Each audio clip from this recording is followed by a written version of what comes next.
Hey guys, this is just a quick video to remind you to protect your plants during the heat wave.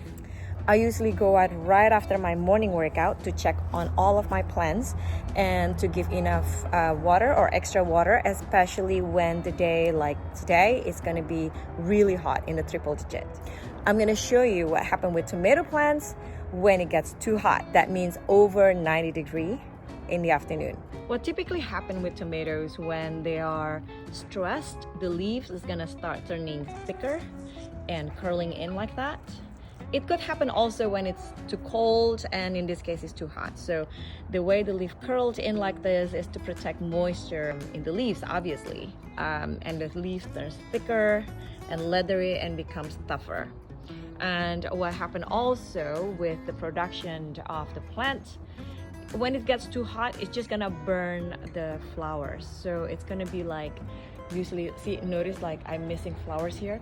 So when you flick, oop, there goes another one. When you flick them, they just basically drop to the ground. It can't be pollinated. That means you're gonna have less fruits.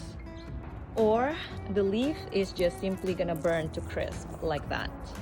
And it will also inhibit the growth of the fruit that's already on the plant. So like I see, like this one is also burned to a crisp. Anyway, what you can do is to erect any type of covering. So in this area I have a garden umbrella to protect these two tomatoes and the ones over here from sun that's gonna go travel that direction.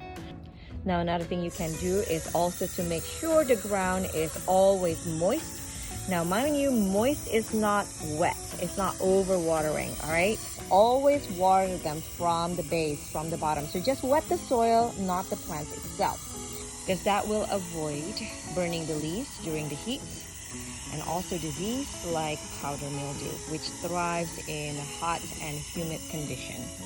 Another way to protect your tomato plants, or your other plants for that matter, is to set up a sunshade or sun sail with about 35 to 40% UV rating. That means that's that much filtration of the heat and the light spectrum that's going to penetrate through the fabric.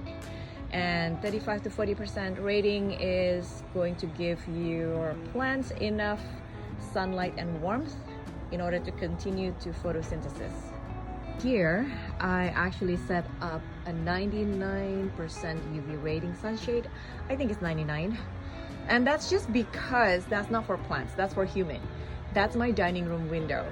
It's about a 6-footer window facing west. So there's a lot of heat during the day. So that's to protect us, not the plant. And honestly guys, before I set up the sail, my tomato production here is awesome. But right now, I barely see any flowers on this plant. So like I said, filtration rating matters because plants need certain light spectrum to come through and certain amount of heat to photosynthesis and to continue production. In comparison to the tomato plants that I use 40% sunshade right here, they are blooming, they're doing really well, they're growing nicely, the leaves are nice and gentle and soft, not curling, not thickening, and they're basically thriving. Another way to get around this heat problem is, of course, to plant the type of plant that can handle the heat. So, for example, cherry tomatoes type. This is Sun Gold, and it's just chilling out here in the grow bag, and it's just lush growing with lots of flowers and lots of fruits forming, and it's not even under the sunshade. It's just out in the open. So in the afternoon, it does get some light and the heat, obviously, because it's not under the sunshade, but it'll do great. I'm going to show you another cherry tomatoes, the other Sun Gold, that is actually facing the west and not under my 99% UV sunshade. So as you can see, it's just keep on growing like crazy. Okay, that's it. It's about protecting your tomato plants during the really, really hot day, like a heat wave. So either using the sunshade, water it, or just simply plant an appropriate type of tomatoes that can handle the heat. or more tolerant to the heat.